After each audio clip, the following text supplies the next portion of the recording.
Sistema de mapeamento para XRF. Nesta apresentação, seguiremos o seguinte roteiro, com a abordagem, proposta, metodologia, desenvolvimento, aplicação, conclusão e etapas futuras desse projeto. A abordagem que foi considerada foi a de aprendizagem baseada em problemas, voltada ao usuário, com consulta de necessidade com usuários do Instituto de Física da USP, onde se perguntou a necessidade de sistemas de engenharia na pesquisa do Instituto.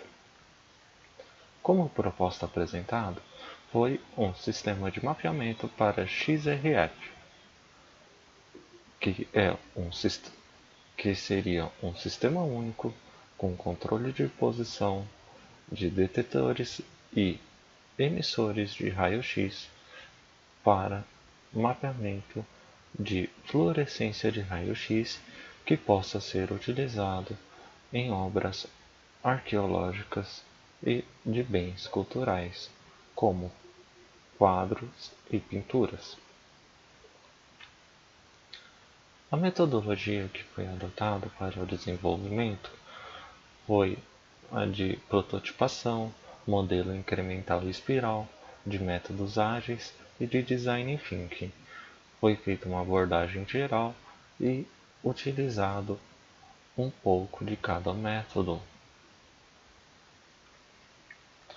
Como primeira etapa de desenvolvimento, focamos no controle de posição. Para isso, foi construído em conjunto com a oficina mecânica e o laboratório LANF um protótipo que se baseia em um conjunto mecânico com 2 motores de passo, que é conectado e fusos e guias lineares, que é conectado esses motores a uma caixa de interface, que possui drives de motor de passo, uma fonte DC para alimentação e um Arduino, que é responsável de conectar ao PC esta caixa de interface e receber os comandos advindos. Logo, necessitamos fazer o teste desse posicionador.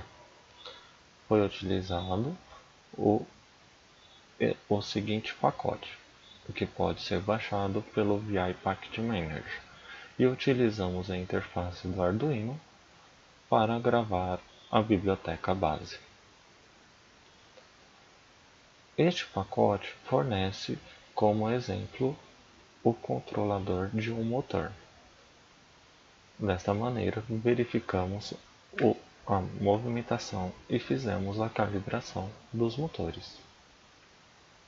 Na segunda etapa, necessitamos, além do controle de posição, a aquisição de dados. Como hardware de aquisição de raio-x, nós temos o PX5 e o hardware 123. A diferença entre esses dois é que o hardware 123 ele já é um sistema totalmente compacto, contendo detetor, amplificador e parte de interface com o computador. No PX5, nós podemos alterar o tipo de detetor.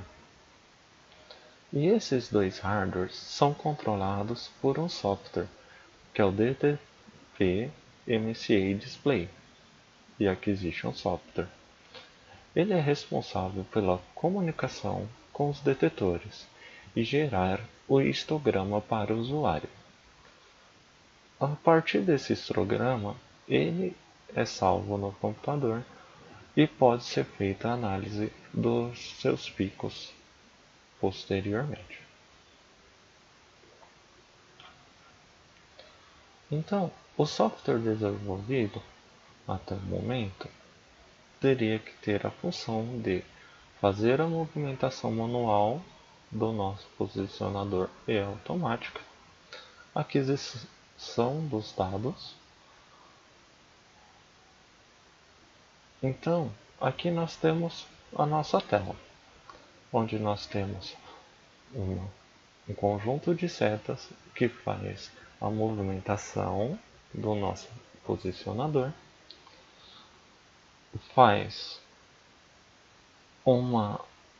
temos um botão de aquisição pontual, temos uma caixa numérica que podemos inserir o tempo de aquisição, o botão de saída, uma barra de status do processo para verificar qual o ciclo que está sendo executado, uma área do gráfico que é apresentado para o usuário da medida instantânea e alguns menus de conexão com os equipamentos. Mudando a aba do nosso software, nós temos toda a parte de mapeamento, que é composta do caminho do arquivo, onde será salvo os nossos espectros medidos, os parâmetros da área a ser analisada, o tempo de aquisição por ponto, um botão pause se caso necessário, a tag do nome do arquivo que está sendo medido e como será salvo, e um botão de iniciar o mapeamento.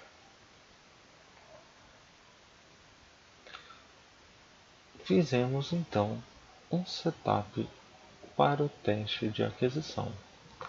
Como nessa etapa nós não utilizamos a emissão de raio-x, o tubo de emissão de raio-x, nós utilizamos duas fontes radioativas, pois o objetivo era testar o sistema de posicionamento e o detetor, para ver se o nosso software era capaz de realizar a medição e a movimentação automática de uma área para escanear.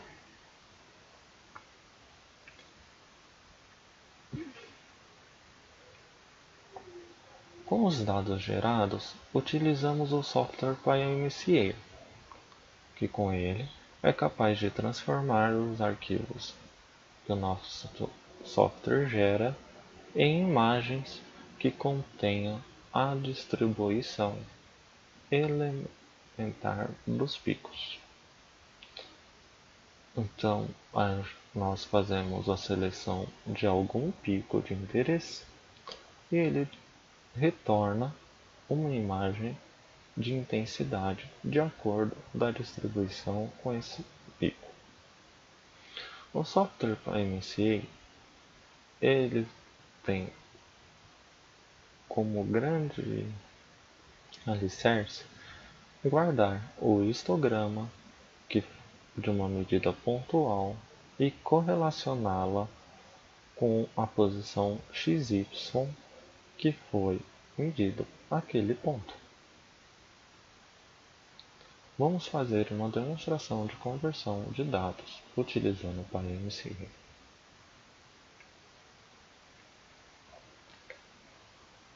Na terceira etapa, nós precisamos integrar o nosso sistema como um sistema único, onde teria toda a parte de posição que já foi testada, aquisição de dados, que foi testado com as fontes de emissão, e agora o controle de emissão de raio-x. O hardware para emissão de raio-x que foi utilizado é o Mini-X, também da empresa Amptec, e ele tem um software de controle, que é o Mini-X Controle, onde nós podemos setar a sua tensão e a sua corrente, tanto quanto ligar e desligar o tubo. Então nós agregamos essas funções ao nosso software, que pode ser localizado aqui na parte laranja, onde nós temos a tensão e a corrente, o botão ON e OFF de controle do nosso tubo de raio-x. Na parte superior também foi incrementado uma barra de progresso do nosso mapeamento, para que o usuário tenha uma boa noção do que está sendo realizado. Devido à necessidade dos usuários para elementos poucos quantificados, também foi adicionado um botão de escala, que pode se alterar em uma escala linear ou logarítmica no eixo y, que seria a contagens dos picos que estão sendo recebidos. Também, como forma de atualizar o usuário, foi inserido duas caixas de informação de medida, onde que demonstra a quantidade total de contagem de picos recebidos e o tempo morto, que é comumente chamado de dead time.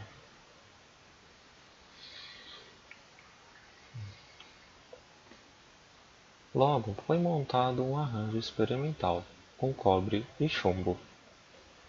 O cobre foi fixado ao chumbo utilizando uma fita adesiva.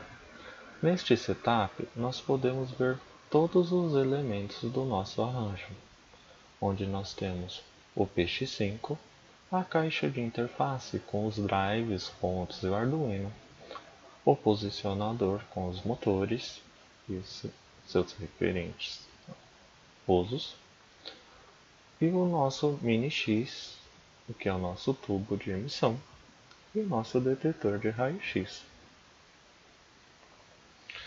E a nossa amostra, que é o cobre sobre chumbo, e delimitamos a região a ser mapeada.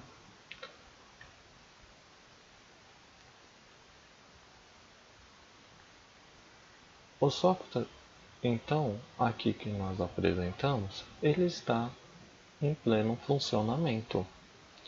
Note que os botões de iniciar e de on do nosso controle de emissão estão todos desabilitados, de forma a garantir um intertravamento ao usuário e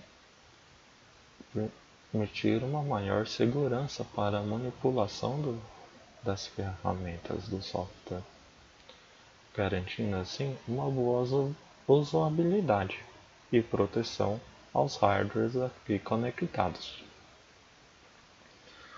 Utilizando o mesmo processo do software PyMCA, nós temos o nosso espectro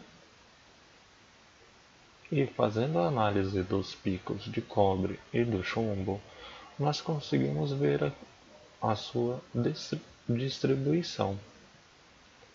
Note que nós temos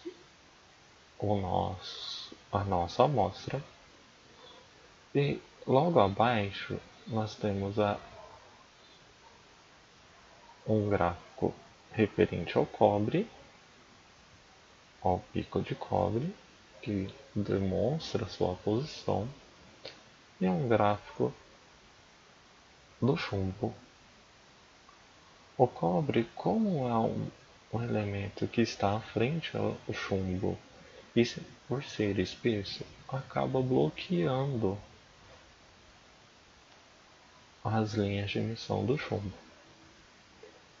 sobre este. Tendo todos esses testes, fizemos um teste de aplicação, onde nós colocamos um quadro com elementos já caracterizados. Este quadro é do acervo da professora Márcia Risotto, em colaboração com o pesquisador Pedro Campos, delimitou-se uma área, onde esta área foi identificada com, com as seguintes colorações. Após os seus resultados, também passamos estes pelo software PyMCA, onde foi gerado várias imagens de acordo com os picos localizados. Podemos observar imagens de bário, cálcio, cádmio, cobalto, titânio, ouro e alguns outros. Analisando essas imagens minuciosamente, conseguimos chegar no seguinte resultado, onde nós temos as suas regiões numeradas e os elementos presentes em cada região. Essa análise foi realizada pelo pesquisador Pedro Campos para auxiliar no nosso projeto. Conclusão: o software se demonstrou aplicável à análise de quadros e bens culturais, assim como de alguns outros materiais. Se teve uma boa resolução, uma alta confiabilidade de software e esse também se demonstrou responsivo. Como trabalhos futuros, serão adicionadas algumas funções ao software, o eixo Z para uma possível focalização manual, um novo posicionador de forma a garantir maior robustez e que seja portátil, e nós agradecemos o apoio da National Instruments, do Instituto de Física da USP e da própria instituição USP.